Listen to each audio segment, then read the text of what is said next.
Joko Widodo, yang akrab dipanggil Jokowi, lahir pada 21 Juni tahun 1961 di kota Surakarta, Jawa Tengah. Ia tumbuh dalam keluarga sederhana. Ayahnya bekerja sebagai tukang kayu, sementara ibunya membantu mengelola usaha kecil keluarga. Masa kecil Jokowi tidak selalu mudah. Ia pernah tinggal di rumah sederhana di pinggir sungai yang rawan banjir. Kondisi ekonomi keluarga membuatnya harus hidup sederhana sejak kecil. Namun, keadaan tersebut tidak menghentikan semangatnya untuk belajar dan meraih masa depan yang lebih baik. Jokowi menempuh pendidikan dasar hingga menengah di Surakarta. Setelah lulus sekolah menengah, ia melanjutkan kuliah di Universitas Gadjah Mada di Yogyakarta dan mengambil jurusan kehutanan. Di kampus inilah ia mulai belajar tentang manajemen sumber daya dan kepemimpinan. Setelah lulus pada tahun 1985,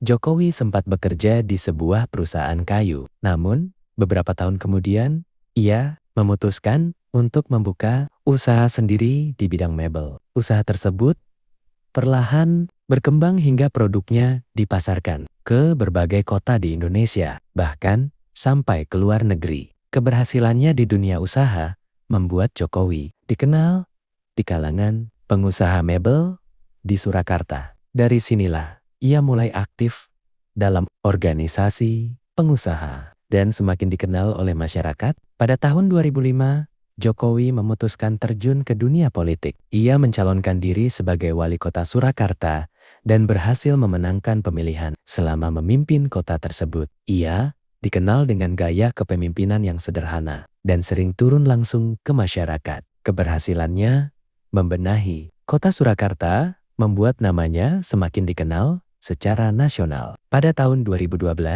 Jokowi mencalonkan diri sebagai Gubernur DKI Jakarta dan kembali memenangkan pemilihan sebagai gubernur. Ia meluncurkan berbagai program untuk memperbaiki pelayanan publik dan transportasi kota. Kepemimpinannya yang dekat dengan rakyat membuat popularitasnya terus meningkat. Pada tahun 2014, Jokowi maju dalam pemilihan Presiden Indonesia. Ia berhasil memenangkan pemilihan dan dilantik sebagai Presiden Republik Indonesia ketujuh pada tahun 2019. Ia kembali terpilih untuk periode kedua. Perjalanan hidup Jokowi sering dijadikan contoh bagaimana seseorang dari keluarga sederhana dapat mencapai posisi tertinggi di pemerintahan melalui kerja keras, pendidikan, dan tekad yang kuat. Dari seorang anak tukang kayu di Surakarta, Joko Widodo akhirnya